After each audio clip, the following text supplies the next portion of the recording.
네, 이 시간에는 제3장 행복한 사람이 성공한다 부분입니다. 사람은 누구나 다 행복을 말하고 또 행복을 추구하죠. 또 그러나 자신 있게 나는 행복한 삶을 산다고 말할 사람이 얼마나 될까요? 오늘 요 교재의 내용은 과연 진정한 의미의 행복이 무엇인가, 그리고 어떻게 하면 행복한 삶을 살 수 있을까 하는 이제 그런 내용을 담고 있습니다. 수업에 들어가기 앞서서 여러분들이 너무너무 잘 알고 있는 책을 한 권 소개하려고 합니다. 바로 그 쉘 실버스타인이라고 하는 사람이 쓴 아낌없이 주는 나무라고 하는 책이죠. 누구나 다 한 번쯤은 읽어봤을 그런 책, 또 부담 없이 그저 동화처럼 읽을 책, 그러나 많은 것을 느끼게 하는, 생각하게 하는 그런 책이 바로 아낌없이 주는 나무라고 하는 책이라고 말할 수 있고요. 그 책의 내용이 진정한 행복이 무엇인가 하는 하나의 그 사과나무라고 하는 한 존재를 통해서 우리에게 진정한 행복에 대한 그런 그 메시지를 던져주는 그런 내용을 담고 있습니다. 그래서 수업에 들어가기 앞서서 그 책의 내용을 잠깐 소개하려고 합니다. 먼 옛날 한 그루의 나무가 있었다. 그리고 그 나무에게는 사랑하는 소년이 있었다. 그래서 그 소년은 하루도 빠짐없이 매일 나무에게 와서 또 나뭇잎도 줍고 또 거기에서 같이 놀고 또 그네도 뛰고 또 사과도 따먹고 숨바꼭질도 하고 하면서 즐겁게 보내고, 또 피곤해지면 또 나무 그늘에서 단잠을 자기도 했습니다. 소년은 나무를 너무나 사랑했고 그래서 나무는 행복했습니다. 자, 시간이 흘렀어요. 그리고 소년은 점점 나이가 들었습니다. 그래서 나무는 혼자 있을 때가 많아졌고요. 그러던 어느 날 소년이 나무를 찾아갔을 때 나무가 말했습니다. 얘야, 내 줄기를 타고 기어와서 나무가지에 매달려 그네도 뛰고 사과도 따먹고 놀면서 즐겁게 지내자. 그때 소년이 말하기를, 내가 나무 위에 올라가기는 너무 커버렸어. 또 나는 물건도 사고 싶고 신나게 놀고도 싶단 말이야. 그리고 돈도 필요해. 나에게 돈을 좀 줄 수 없겠니? 하고 말했습니다. 그때 나무는 미안해, 나는 돈이 없어 라고 말했습니다. 내게는 나뭇잎과 사과밖에 없어. 내 사과를 따다가 도예지에 갖다 팔지 그래. 그러면 돈이 생길 테고 너는 행복해질 거야. 그래 소년은 나무 위에 올라가 사과를 따가지고 가버렸습니다. 그래서 나무는 행복했습니다. 자, 그러던 어느 날 소년이 다시 돌아왔습니다. 나무는 너무나 기뻐서 몸을 흔들며 말했습니다. 이리 올라와서 나와 같이 놀자. 그랬더니 소년이 말하기를, 내게는 나를 따뜻하게 해줄 집이 필요해. 아내도 있어야겠고 어린 아이들도 있어야겠어. 그래서 집이 필요하단 말이야. 너 나에게 집을 하나 마련해 줄 수 있겠니? 하고 말합니다. 나무는 나는 집이 없단 말이야 하면서, 나는 이 숲이 나의 집이야. 하지만 내 가지들을 베어다가 집을 짓지 그래. 그러면 행복해질 수 있을 거야. 그래서 소녀는 나무 가지를 베어다가 자기의 집을 짓기 위해 가져갔습니다. 그래서 나무는 행복했습니다. 했습니다 하는 내용이죠. 오랜 세월이 흘러서 다시 이 소년이 찾아왔습니다. 나와 같이 놀자. 그랬더니 소년이 하는 말이 나는 먼 곳으로 좀 가고 싶은데 먼 곳에 갈 수 있는 배 한 척이 있었으면 좋겠어. 너 나에게 배 한 척 마련해 줄 수 있겠니? 하고 말합니다. 그때에 그 나무는 기꺼이 그래? 그러면 내 줄기를 베어다가 배를 만들지 그래. 그러면 네가 멀리 갈 수도 있고 행복해질 수도 있을 거야. 그때에 그 소녀는 나무의 줄기를 베어서 나무를 만들어 타고 멀리 떠나가 버렸습니다. 그래서 나무는 행복했습니다. 그리고 오랜 세월이 지난 후에 소년이 다시 돌아왔어요. 그때 사과나무는 말하기를 미안하다. 너에게 줄 건 아무것도 없어. 사과도 없고. 그때 소년은 나는 이빨에 빠져서 사과를 먹을 수 없어. 또 소년이 말하기를 내게는 이제 가지도 없으니 네가 그네를 뛸 수도 없고. 그때 소년은 말하기를 나뭇가지에 매달려 그네 뛰기에는 이제 너무 늙었어. 소년이 또 말하기를 나무가 말하기를 내게는 줄기마저 없으니 네가 기어오를 수도 없고 나에게는 힘이 없어서 기어오를 수도 없어. 소년이 한숨을 쉬면서 말하기를 이제 내가 필요한 것은 아무것도 없어. 그냥 조용히 쉴 곳이 있었으면 좋겠어. 나는 몹시 피곤해. 이렇게 말했습니다. 그때에 그 나무가 반색을 하면서 자, 앉아서 쉬기에는 늙은 나무의 밑둥이 그만이야. 이리로 와서 앉아. 앉아서 편안히 쉬도록 해. 소녀는 나무가 시키는 대로 했고 그래서 나무는 행복했습니다 라는 내용이죠. 제가 좀 낭독이 좀 서툴었습니다만은 여기서 나무 계속해서 자기의 것을 떼어주는데도 나무는 행복했다 하는 내용이 계속 이어지죠. 사실 어떻게 보면 진정한 행복이라고 하는 것은 내가 어떤 것을 얻고 차지하는 데서 오는 것이 아니라 베풀고 나눠주는 데서 오는 것이 진정한 행복이 아니겠는가, 이런 생각을 해봅니다. 오늘 이어서 PPT로 된 영상으로 이제 강의를 시작하도록 하겠습니다.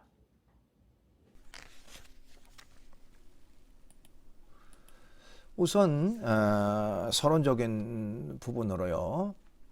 자, 우리가 행복이라는 말 많이 사용하는데 그러면 도대체 이 행복이 뭘까? 그래서 일부에서는 성공이라고 하는 거, 성공하면 행복한 삶과 인생이 보장되는 것일까? 하는 질문을 던질 수가 있습니다. 그러나 그 대답은 결코 아니라는 것이죠. 성공하면 행복해질 것이라고 생각하는 그런 사람들이 많지만은 현실적으로는 그렇지 않다는 것입니다. 행복이 곧 성공으로 또 성공이 곧 행복으로 연결되는 것은 절대적인 것은 아니다 이렇게 말할 수도 있습니다. 자, 그렇다면 우리는 어떻게 하면 행복한 인생을 살 수가 있을까? 누구나 다 행복을 원하는데 어떻게 하면 행복한 인생을 살 수 있을까? 또 어떻게 하면 행복해지면서도 멋진 인생과 가치 있는 삶을 사는 사람이 될 수 있을까? 누구나 다 공감하는 부분이고 누구나 다 원하는 부분이라고 말할 수도 있습니다. 그래서 오늘 이제 제3장에서 우리가 행복에 대한 그런 내용을 좀 같이 살펴보려고 합니다. 그럼 맨 첫 번째로 행복의 기준이라고 하는 것이 무엇일까 하는 것부터 살펴볼 필요가 있습니다. 우선 여러분 교재에 거기 48쪽부터 49쪽 윗부분에 보니까 거기 여러 그 위인들이 말했던 행복에 대한 그 명언들이 쭉 나옵니다. 그래서 그것을 잠깐 적어 봤습니다. 행복에 대한 명언들이죠. 아리스토텔레스라고 하는 사람은 인간의 궁극적인 목적은 행복에 있다. 이렇게 얘기를 했습니다. 어떻게 보면 참 공감되는 그런 말이라고 말할 수도 있습니다. 그 다음에 빅토르 위고라고 하는 사람은요, 인생의 최고의 행복은 우리가 사랑받고 있다는 확신이다. 이렇게 말했습니다. 그러니까 다른 사람으로부터 뭔가 사랑받고 또 다른 사람으로부터 인정받는 그것이야말로 인생에 있어서의 최고의 행복이다. 이렇게 얘기를 했죠. 그런가 하면 윌리엄 제임스라고 하는 사람은 행복해서 노래하는 것이 아니라 노래하기 때문에 행복해지는 것이다. 많이 들었던 말이기도 하죠. 우리가 어떤 일이든지 물론 내가 힘든데 어떻게 노래가 나와 뭐 이런 얘기를 하죠. 그러나 노래하기 때문에 오히려 행복으로 연결될 수 있는 것이다. 이건 현실이라고 하는 것이 참 어렵고 힘든 거, 그것 때문에 결국 거기에 그 지배받고 또 거기에 어떤 그 틀에 빠지지 말고 또 현실을 극복하는 하나의 방법으로서 우리가 활용하면 참 좋겠다 하는 생각을 해봅니다. 자, 이 세상에서 참다운 행복은 남에게서 받는 것이 아니고 내가 남에게 주는 것이다. 아나톨 프랑스라는 사람이 이 얘기를 했습니다. 참된 행복은 남에게 받는 것이 아니고 남에게 주는 것이다. 주는 사람이 받는 사람보다 더 행복하다. 이런 얘기를 많이 하죠. 실제로 그 심리학자들에 의하면 받을 때의 그 행복감보다 나눠줄 때, 베풀 때의 행복감이 2배, 3배의 더 큰 그 행복감으로 연결된다고 합니다. 그런 면에서 우리가 좀 베푸는 것, 나누는 것, 참 중요한 일이라고 말할 수 있겠죠. 그 다음에 행복은 내 마음 속에 있다. 행복은 자기 안에서 찾아야 하는 것이다. 랄프 왈도 트라인이라고 하는 사람이 얘기를 했습니다. 그렇죠. 우리가 그 외적인 것에서 행복을 찾으려고 하지 말고 결국 내 속에서 찾아야 된다. 내 속에 있다. 내가 어떤 마음가짐, 어떤 생각, 어떤 생활 태도를 가지고 사느냐, 거기에 따라서 행복의 그런 모습이 달라질 수가 있다. 이렇게 말할 수도 있습니다. 이렇게 다양한 사람들이 행복에 대한 이야기를 많이 했는데요. 자, 그렇다면 이제 도대체 행복의 기준이라고 하는 것은 뭘까 하는 것입니다. 우리가 누구나 다 원하고 누구나 다 바라는 이 행복이라고 하는 것의 기준은 뭘까? 돈이 행복의 기준일까? 여기 퀘션 마크가 붙었죠. 그러나 아니라는 겁니다. 돈으로 무엇인가를 살 수는 있지만 행복을 살 수는 없다는 것이죠. 그렇죠? 돈으로 뭐 못하는 게 없다 뭐 이런 얘기를 많이 합니다만은 못하는 게 분명히 있죠. 행복. 그래서 살 수가 없어요. 그렇기 때문에 돈도 행복을 보장해주는 기준이 될 수가 없다는 것입니다. 지난 시간에도 우리가 다뤘습니다만 소위 그 배금주의, 돈이면 다 된다, 돈이면 뭐 못하는 게 없다 뭐 이런 얘기를 하지만 왜요? 돈 가지고 안 되는 것도 얼마든지 많이 있습니다. 그 중에 대표적인 것이 바로 행복이라고 하는 것이죠. 또 사랑이라고 하는 것이죠. 그 다음에 행복의 기준은 뭘까? 외모가 행복의 기준일까? 하는 것입니다. 그러나 그것도 역시 아니라는 겁니다. 외모가 뛰어난 배우들이 삶을 비관하여 자살하는 경우가 많죠. 가끔 방송이나 신문 통해서 우리가 좀 안타까운 그런 어떤 내용들을 많이 좀 자주 접하기도 합니다만은, 결국 그들의 외모가 행복으로 연결된다면 그런 극단적인 선택을 하지 않았겠죠. 외모가 행복을 보장해 주는 것은 아니다, 이렇게 말할 수도 있습니다. 그 다음에 성공이 사람의 행복을 보장해 주는가? 진짜 행복은 성공의 결과물에 따라 결정되는 것이 아닙니다. 그래서 우리가 이 외형적인, 즉 돈이나 외모나 어떤 성공이나 뭐 이런 외적 기준, 외적 판단으로 그런 요인으로 인해서 행복이라고 하는 것을 추구하지만, 그런 걸 통해서 완전한 만족 또 완전한 행복으로 연결될 수가 없다, 이렇게 말할 수도 있습니다. 자, 그렇다면 진짜 행복은 어떤 것에 의해서 이루어질까 하는 것이죠. 진짜 행복은 성공의 결과물에 따라 결정되는 것이 결코 아니다. 행복은 자신이 처한 조건과 환경에 있는 것이 아니라 마음가짐에 있다, 이렇게 말할 수도 있습니다. 마음가짐. 그러니까 외적인 것에서 행복을 찾으려고 하지 말고 내적인 것에서 행복을 찾는 것이 중요하다는 것입니다. 성경은 우리를 만드신 하나님을 기쁘게 해드리는 것이 성공이라고 말하고 있습니다. 그래서 전능자, 창조자를 기쁘게 하라, 그것이 바로 인간의 삶의 본분이고 삶의 목적이다 하는 것이죠. 그래서 성경의 고린도전서 10장 31절이라고 하는 곳에 보면, 그런즉 너희가 먹든지 마시든지 무엇을 하든지 다 하나님의 영광을 위하여 하라 하는 말이 나오는데요. 인생의 삶의 목적이 뭐냐? 그것은 전능자, 창조자 하나님의 영광을 위해서 살아가는 것이다. 즉 창조자를 기쁘게 해드리는 것, 그것이 어떻게 보면 사람의 본분이고 사람의 목적이다, 또 사람의 행복이다, 뭐 이렇게 말하고 있는 것입니다.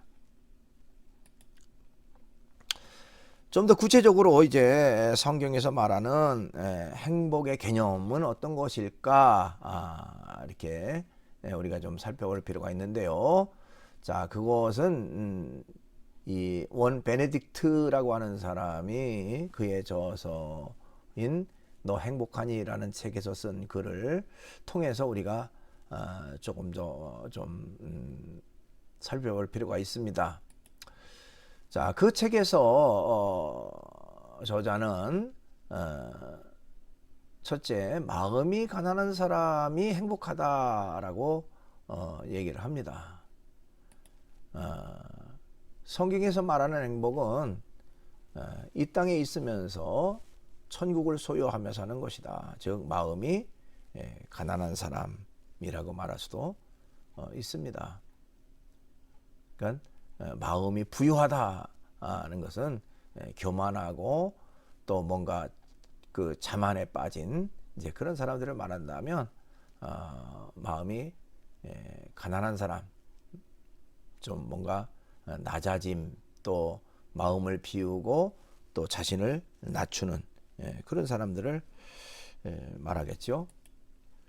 그 다음에 두 번째로 온유한 사람은 행복하다라고 말할 수도 있습니다.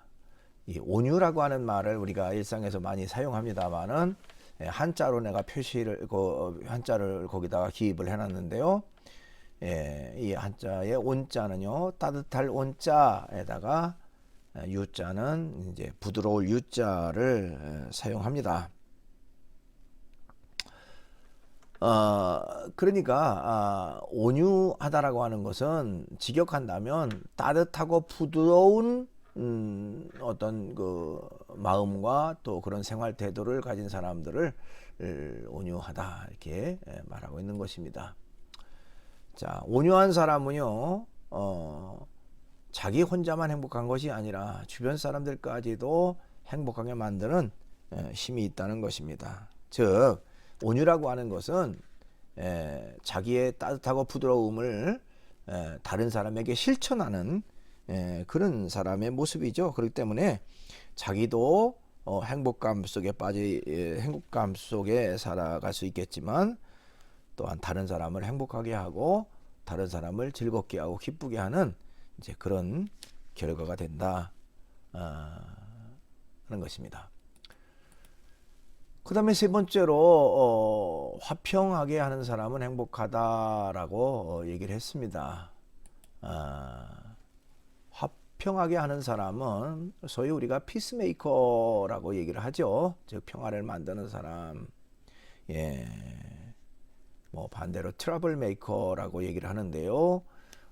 많은 사람에게 갈등과 고통과 괴로움을 주는 사람. 관계를 깨뜨리고 또 공동체를 분열시키고 또 마음을 상하게 하는 그런 사람들을 트러블 메이커라고 얘기를 한다면 피스 메이커는 그 막혔던 관계를 이어지고 연결해주고 뚫어주고 뭔가 소통하게 하는 그런 사람들을 피스메이커라고 얘기를 합니다. 우리가 사실 이 화평하게 하는 사람의 모습을 가지고 산다는 것은 쉬운 일은 아니지만 또 그렇게 살아감으로 인해서 자신도 행복하고 또 다른 사람에게도 행복을 전해주는 그런 결과가 되기도 하죠. 그 다음에 네 번째로는 긍휼히 여기는 사람은 행복하다라고 얘기를 했습니다. 자, 긍휼히 여기는 사람은 나눌 수 있는 사람이다. 우리는 다른 사람을 긍휼히 생각하는 마음을 갖고 나눔을 살아야 한다는 것입니다.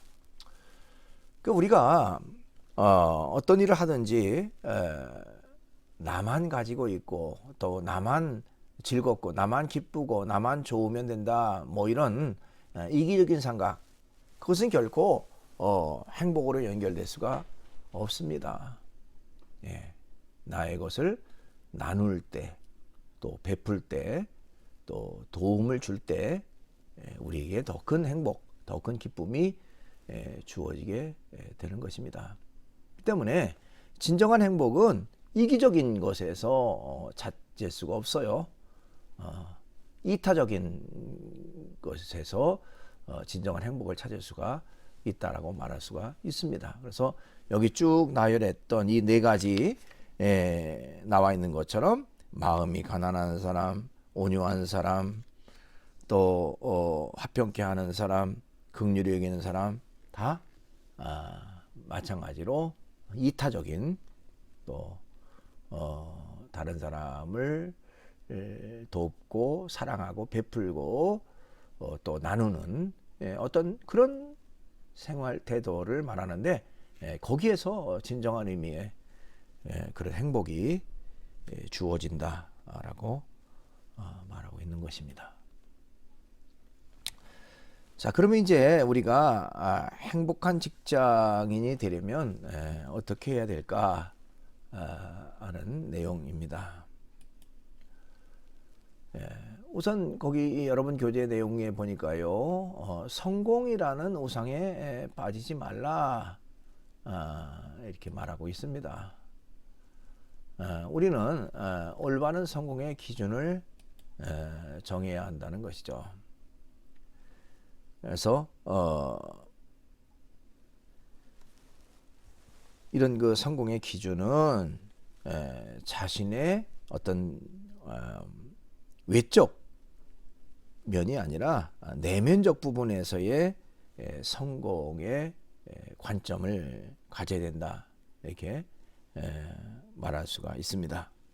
그래서 우리는 자신의 성공을 타인의 기준과 관점에서 보지 말고 자신의 기준과 관점에서 바라볼 줄 알아야 된다. 이렇게 말할 수도 있습니다. 우리가 때로는 빠지기 쉬운 게 다른 사람이 나를 어떻게 볼까, 어떤 그 다른 사람들의 관심적인 거 부분이 또 나의 행동으로 연결되는 경우가 많아요. 그래서 때로는 그 외식적이고 또 형식적이고 뭔가 좀 지나치게 그 겉 부분만 잘 꾸미려고 하는 그런 잘못된 것에 빠지는 경향이 있습니다. 그러나 자신의 성공을 타인의 관점이 아니라 자신의 기준과 관점에서 바라보는 거, 그것이 중요하다는 것입니다. 성공의 기준과 관점을 어디에 두고 있는지, 또 어디에서 출발하고 그 동기가 무엇인지를 명확하게 이해하는 거, 그것이 중요한 부분이다, 이렇게 말할 수도 있습니다. 그 다음에 끝까지 행복한 비전을 품으라 하는 것입니다. 사람은 누구나 다 행복을 추구하죠. 또 행복하기 위해서 태어났다라고 말할 수 있습니다. 생활에 찌들고 틀에 박힌 어떤 일상을 살기 위해서 태어난 사람은 아무도 없습니다. 그렇지만 왜 많은 사람들이 행복을 누리며 살고 있지 못할까? 그것은 스스로 더 나은 삶을 살 권리를 포기하고 자신의 가난이나 불행을 당연한 현실로 받아들이기 때문이다라고 말할 수 있어요. 우리는 행복한 권리가 나에게 있다는 것을 인식하면서 자신이 원하는 삶을 누릴 수 있는 그런 어떤 자세가 필요하다라고 말할 수 있습니다. 그 때문에 행복한 인생과 가치 있는 삶을 바란다면 마음속에 어떤 그 긍정적 요소가 채워지도록 노력을 해야 된다는 것입니다. 사람은 어떤 생각, 어떤 관점을 가지고 살아가느냐에 따라서 그 사람의 행동, 그 사람의 생활 자체가 달라지게 됩니다. 긍정적인 그런 생각, 그런 마음가짐을 가지고 살아가면 모든 것들이 다 긍정적이 되고 밝게 보이고 또 할 수 있는 그런 어떤 영역으로 되어집니다만은 부정적 생각을 가지고 살아가면 모든 것이 어렵고 힘들고 피곤하고 또 때로는 짜증난 그런 일로 연결될 수밖에 없다고 하는 것이죠. 그렇기 때문에 늘 긍정적 요소가 내 마음속에 가득 찰 수 있도록 그렇게 하고 살아가는 것이 중요하다라고 말할 수 있습니다. 그 다음에 다른 사람과 비교하지 말라는 것이죠.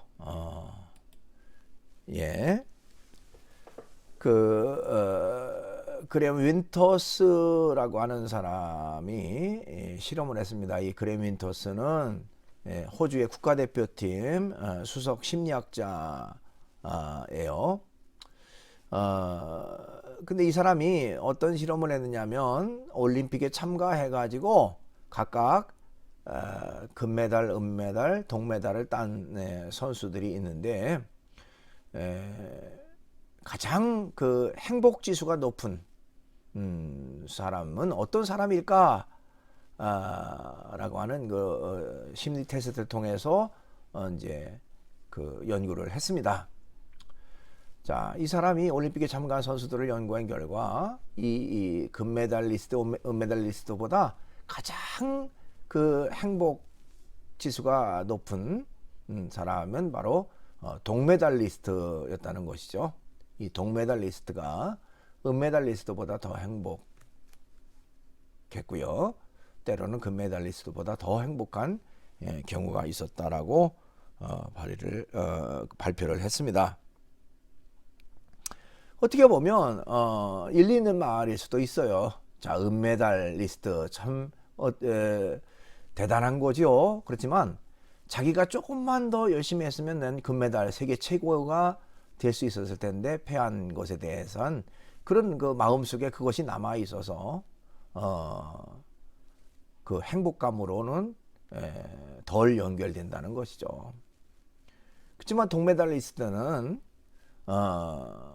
자기가 입상한 거에 대한 메달리스트가 된 것에 대한 그 기쁨, 그것, 그러니까 내가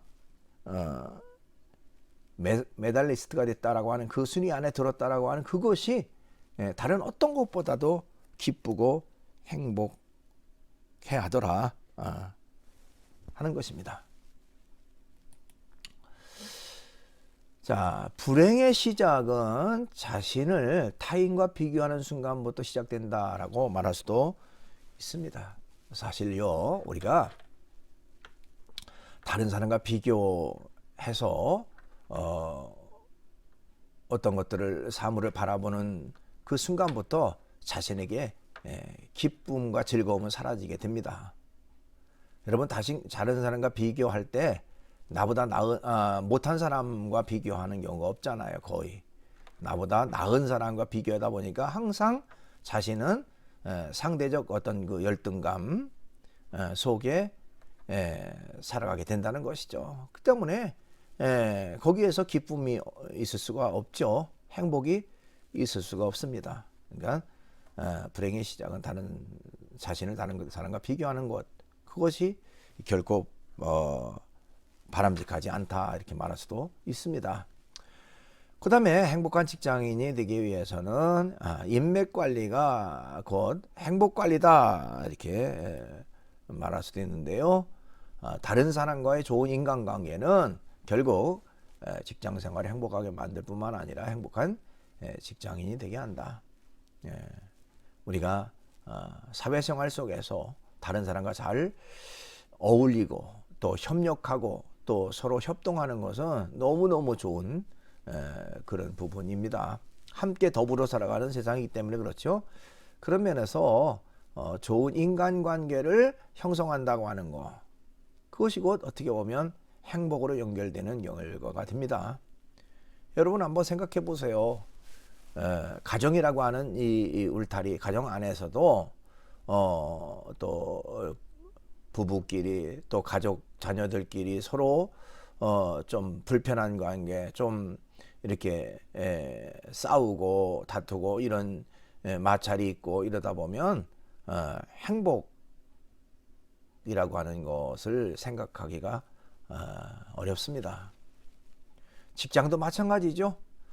다른 사람과 원만한 관계를 이루지 못하고 좀 외톨이가 되고 좀 다른 사람과 따로따로 이렇게 행동하고 생활한다면 결코 거기에서 행복과 즐거움은 찾을 수가 없다고 하는 것입니다. 그런 면에서 뭐 인맥 관리라는 말이 좀 그렇습니다만은 인간관계, 좋은 인간관계, 대인관계, 원만한 대인관계를 갖는 것이 어떻게 보면 자신의 행복으로도 연결되는 그런 부분이라고 말할 수도 있습니다.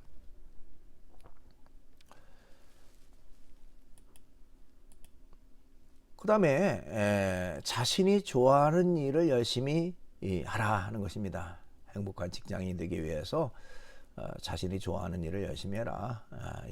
행복은 자신이 좋아하는 일을 열심히 할 때 발생한다라고 말할 수도 있습니다. 언제든지 내가 좋아서 하는 일, 내가 즐거워서 하는 일은 지칠 줄을 모르죠. 반대로 싫은데도 억지로 한다면 금방 지쳐버리고 금방 힘들고 괴롭습니다. 그것이 바로 인간의 모습이라고 말할 수도 있습니다. 성공과 행복을 부르는 좋은 습관 50이라고 하는 책이 있는데요. 그 책에는 그런 내용이 있습니다. 부자가 되는 첫 번째 길은 내가 좋아하는 일을 하는 것이다. 비록 돈을 벌 수 있더라도 싫어하는 일을 하면서 사는 것은 행복한 삶과는 거리가 멀다는 말이다. 이렇게 말하고 있습니다. 어쨌든 행복은 자신이 좋아하는 일을 열심히 할 때 발생한다라고 말할 수도 있습니다.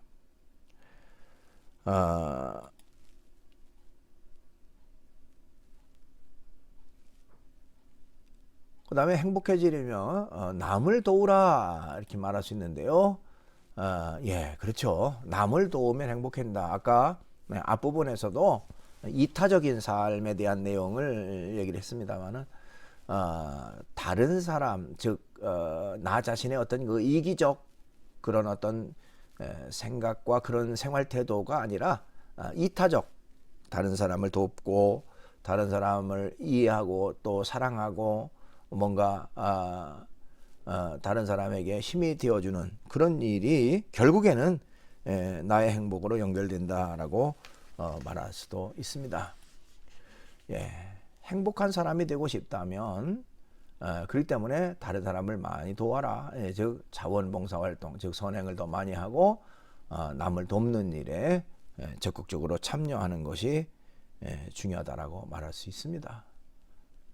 여러분들도 일상 속에서 좀 이런 그 선행의 일, 또 어떤 봉사활동이나 돕는 일을 통해서 여러분 더 기쁨을 얻고 즐거움을 얻는 그런 모습이 됐으면 좋겠습니다.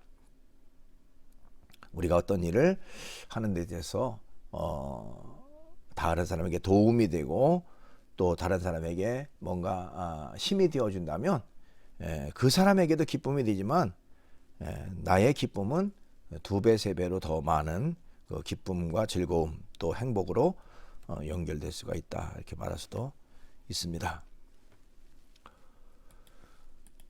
그 다음에 행복한 직장인이 되기 위해서는 자신을 사랑하고 존중하는 삶의 자세가 필요하다 이렇게 말할 수가 있어요. 행복은 돈이나 명예나 외모나 또 지위나 권력에서 시작되는 것이 아니고 자신에 대한 만족도에서 시작된다라고 말할 수도 있습니다.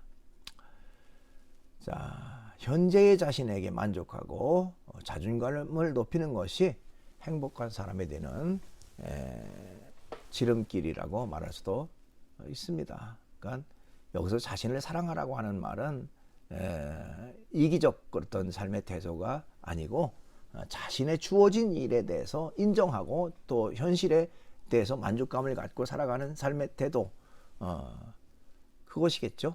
네, 그것이 중요하다라고 말할 수도 있습니다. 그 다음에 몸과 영혼을 건강하게 할 때에 행복한 직장인이 될 수가 있다 이렇게 말할 수도 있습니다. 예, 사람은 몸과 영혼이 건강할수록 더 행복하다. 이 몸이라고 하는 거 육체는 정신의 지배를 받죠. 그리고 정신이라고 하는 것은 어떤 그 영적인 영의 지배를 받는다 얘기를 합니다. 그래서 우리가 육체에 몸이 있고요.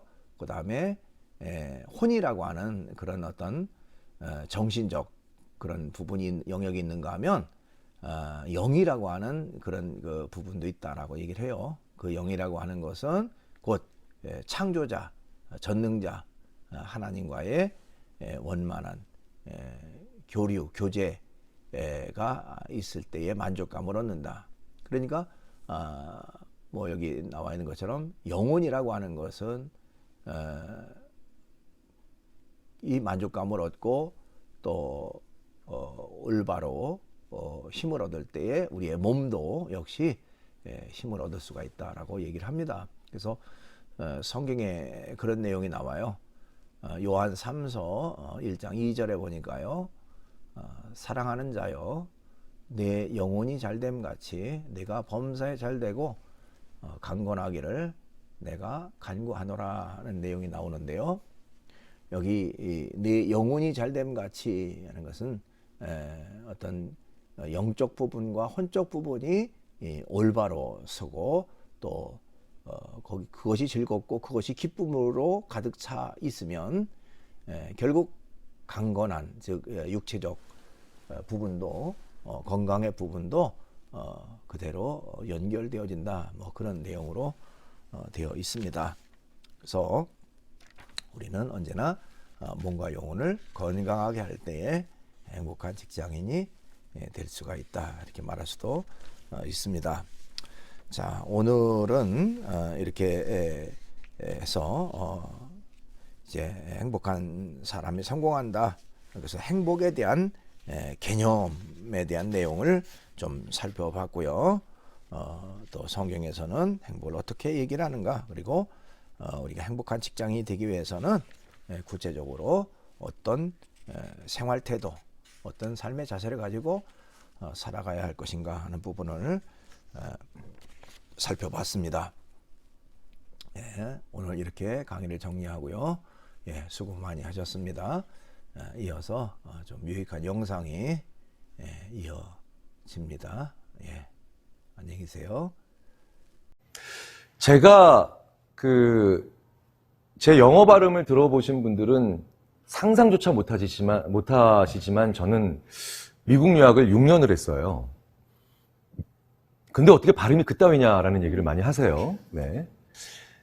보통 유학을 떠나면요, 되게 비장해집니다. 고국이 그립기도 하지만요. 그래서 뭐 떡볶이 한 접시 먹는 장면만 나와도 막 눈물 날 때가 있어요. 그러니까 모든 유학생들은 공부를 되게 열심히 합니다. 유학을 왜 떠나는지 아세요? 한국에서도 그렇게 공부하면 다 공부 잘해요. 근데 거기 가면은 갑자기 비장해지고 공부를 되게 열심히 하지 않으면 되게 큰 죄 짓는 것 같아서 공부를 열심히 합니다. 저도요, 한국에서 대학원 다닐 때는 좀 노는 경우가 있었는데 유학 가니까 어차피 할 것도 없고 죽어라 공부를 합니다. 제가 토요일 날, 일요일 날도 계속 나와서 공부를 하고 심지어는 크리스마스 이브 때도 나와서 공부를 하니까 제 지도 교수님이 저한테 이렇게 얘기하세요. 당연히 우리나라 지도 교수님이면 이렇게 말씀하셨을 거예요. 열심히 하네, 대단해, 이럴 텐데 제가 약간 걱정이 됐는지 부르더니 이렇게 얘기합니다. 경일, 네가 미국 땅에서 이렇게 공부하면서 보내는 이 오늘 하루하루도 네 인생에서 마땅히 행복해질 권리가 있는 날들이야. 제가 이 말을 듣는 순간 멍해지더라고요. 그래서 다음 말을 이렇게 하더라고요. 오늘은 빨리 집에 들어가서 가족들이랑 맛있는 거 먹고 그 다음에 푹 많이 자고 그리고 3일 정도 있다가 다시 연구실로 돌아와. 이게요, 굉장히 많은 사람들이요, 행복이라고 하는 걸 굉장히 중요한 가치로 생각하고 이건 당연히 중요하게 생각해야 되는 가치입니다. 왜 사세요? 행복해지려고. 그렇죠? 직장인들한테도 마찬가지입니다. 행복한 미래를 위해서. 그런데요, 연세대학교 심리학과의 서은국 교수님이 행복의 기원이라는 책을 쓰시면서 저한테 이런 얘기를 하셨어요. 내가 지금까지 행복에 관련된 이야기를 참 많이 했지만 사실은 이 책에 내가 진짜 하고 싶은 얘기를 담습니다. 라고 얘기하면서 가장 하고 싶은 얘기가 뭔가요, 선배님? 이렇게 얘기를 했어요. 선배 심리학자시니까. 그랬더니 이렇게 얘기하시더라고요. 행복은 목표가 아니에요. 행복은 도구예요. 인생의 궁극적인 목표, 생을 마감하는 그 어느 순간에 최종적으로 도달해야 되는 상태로서의 그것이 행복이 아니라 오늘 하루하루에도 마땅히 느껴야 되는 게 행복입니다. 라고 얘기를 합니다. 그래서 행복은요, 너무 거창하게 생각하지 마세요. 목표가 아니라 달려가면서 인고해야 되는, 결국 끝내 어느 순간에 만나야 되는 목표가 아니라 오늘 하루하루 우리가 소소하게 느껴야 되는 도구입니다. 왜? 실제로요, 우리 인간이 굉장히 많은 경우, 특히 우리나라 사람들은 언제 죽을지도 모르고 언제 지점이 오는지도 모르는데 행복이란 걸 멀리 밀어내요. 인생 어딘가 저기 있어요. 근데 내가 한 20년, 30년쯤 행복하지 않고 고통을 참아가며 인고의 세월을 거치면 그날이 올 거라고 점점 더 가까울 거라고 생각합니다. 서은국 교수님은 그 이야기가 너무나도 어리석은 생각이라고 하는 얘기를 하는 거고, 제 지도교수였던 아트 마크맨 교수도 제 착각을 바로 잡은 거예요. 물론 오늘 쾌락적으로 사시라는 얘기는 아니죠. 하지만 먼 미래에 설정해 놓지도 않은 뜬구름 잡는 행복을 위해서 오늘 하루를 지나치게 고통스럽게 살아가고 오늘 하루를 마치 인고에서 어린 것처럼 살아가면 먼 훗날에 행복해질 수 있다라고 하는 것은 명백한 착각이라는 얘기는 제가 분명히 해드리고 싶은 이야기입니다. 실제로요, 큰 행복보다는 작은 행복의 여러 번이 훨씬 중요하고 더 중요한 건 사람을 길게 생존하게 만들어요. 우리가 왜 사냐? 자, 좀 동물적으로 표현하자면요. 내가 오래 살아남아야 내 후손도 오래 삶고 우리 인간이라는 종이 지구에서 멸종하지 않겠죠. 조금 동물스러운 의미지만 그래도 어쨌든 내 생존이 길어지는 게 결국은 우리 종에도 기여하는 겁니다. 그러니까 나의 생명을 연장시키고 길게 만드는 건 결국은 크게 보면 우리 종의 인간이라고 하는 전체 인류에도 도움이 되는 거예요. 자, 그런데 우리는 어떻게 하면 수명을 연장시키냐는 거예요. 정말 감동적인 행복을 짠 한번 겪게 되면 그러면 행복해 진짜로 오래 살까? 그게 아니더라는 거죠. 행복은요, 크기가 아니라 빈도입니다. 무슨 얘기냐? 100점짜리 행복, 열흘에 한 번 누리는 사람보다 10점짜리 행복을 매일매일 누리는 사람이 총합은 같아 보여도 두 번째 사람이 훨씬 더 건강하고 오래 살더라는 거예요. 실제로 어차피 행복의 총량은 0에 수렴합니다. 뭐냐? 쭉 날들이 지나다니죠? 그러면요, 좋았던 날도 있고 우울했던 날도 있고 꽤 괜찮은 날도 있고 그 다음에 좋았던 날도 있고 안 좋은 날도 쭉 있으니까 이거 쭉 하면 결국 0에 수렴하죠. 대부분의 사람들이요, 거의 예외 없이 이 자리에 계신 한 분 한 분도 예외 없이 사실은 기분으로서의 행복은 장기적으로는 0에 수렴합니다. 들쑥날쑥하니까요. 이게 365일 즐거우면 그걸 조증 환자라 그래요. 그리고 365일 내내 안 좋으면 우울증 환자죠. 그러니까 결국은 대부분 보편적인 사람들은 이게 0입니다. 다 합치면. 근데 자, 생각해 보세요. 이렇게 한번 올라갔다가 훅 내려가면은 행복의 크긴도 똑같이 0에 수렴하지만 빈도는 한 번이죠. 자, 그런데 좀 방정맞아 보이지만 이렇게 막 왔다 갔다 이렇게 하면 행복이 많아지겠죠, 빈도가. 두 번째 이런 경우가 훨씬 낫다는 거예요. 실제로 한 번에 느끼는 행복의 크기로는 이 자리에 계신 저까지 포함해서 어떤 분들도 범접을 할 수가 없는 분들이 바로 이분들이죠. 1회로 느끼는 행복의 크기, 엄청난 분들입니다. 근데 이분들의 공통점이 스스로 생을 마감했거나 아니면 비극적으로 삶이 마감된 분들이에요. 왠지 아세요? 우리로서는 범접할 수도 없는 행복의 크기를 맛보셨던 분들이지만 이분들의 공통적인 또 다른 있을 어둡고 안타까운 측면이 바로 뭐냐면 행복의 빈도가 너무 떨어진다는 거예요. 거의 없었다는 거죠. 그래서 큰 행복은 오히려 의외로 우리로 하여금 굉장히 어둡고 긴 터널을 가게 만드는 안 좋은 것들이기도 합니다. 그러니까 작은 행복이 여러 번 있어야 돼요, 인간은. 작은 행복이. 자, 그런데 이렇게 작은 행복을 여러 번 누리기 위해서는요, 사실은 인간에게 있어서 스스로만은 불가능합니다. 뭐예요?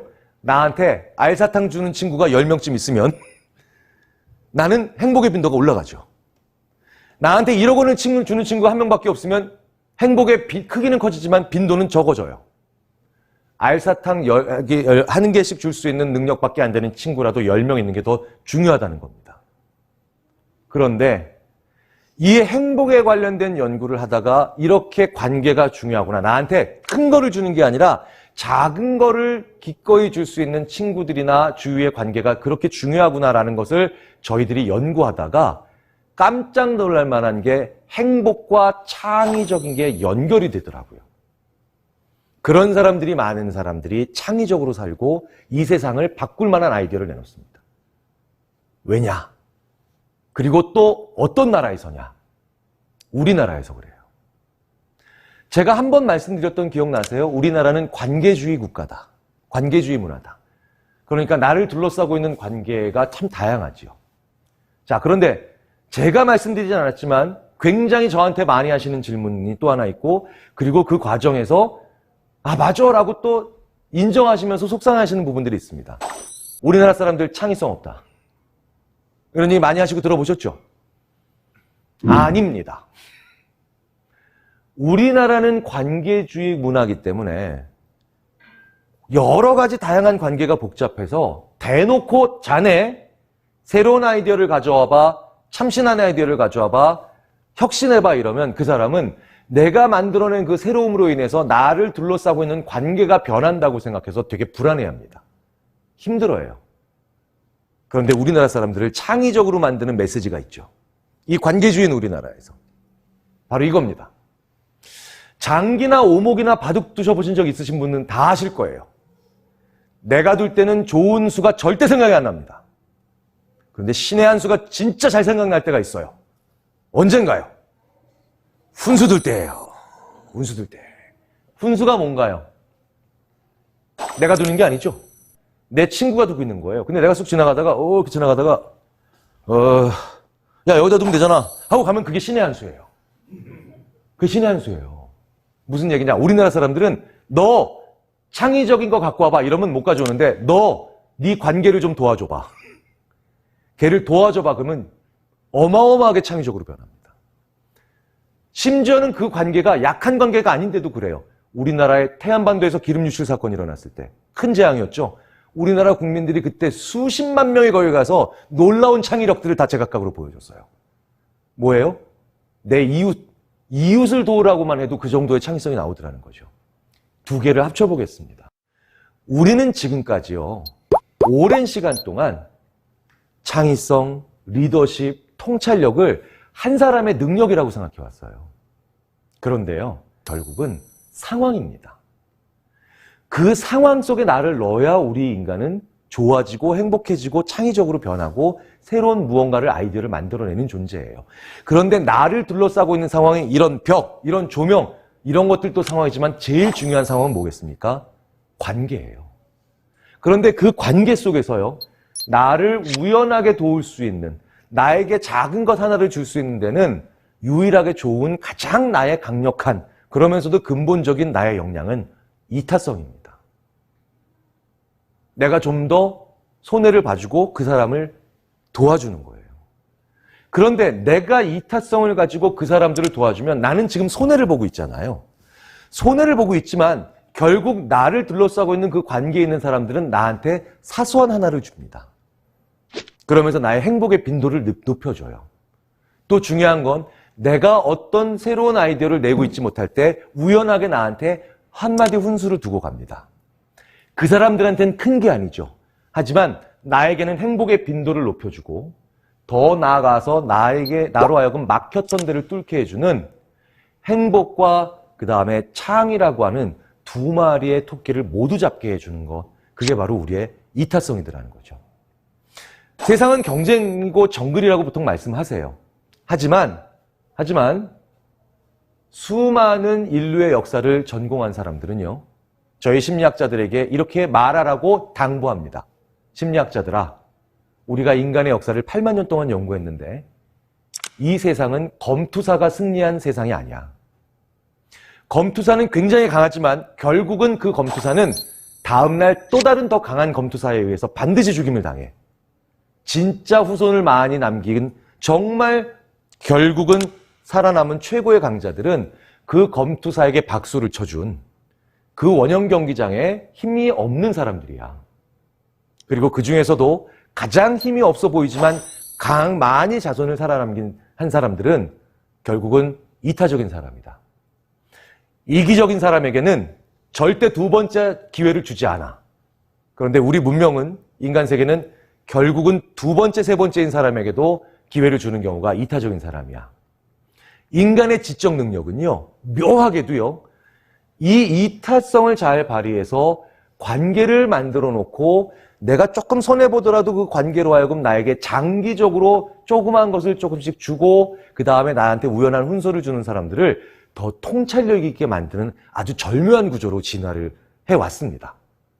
그래서 인간의 리더십, 통찰력, 지혜, 상황입니다. 그리고 그 상황의 가장 큰 본질은 관계고요. 그 관계 속에서 그 사람들을 나의 경쟁자나 아니면 적이라기보다는 나를 많이 도와줄 수 있는 나의 좋은 상황이라고 한번 생각해 보시면 사실은 어쩌다 직장인, 이 여기에 있는 수많은 내용들을 훨씬 더 잘 하나의 봉지에 담아서 꾸려서 가져가실 수 있지 않을까라는 생각이 듭니다. 저 이제 마치겠습니다. 감사합니다.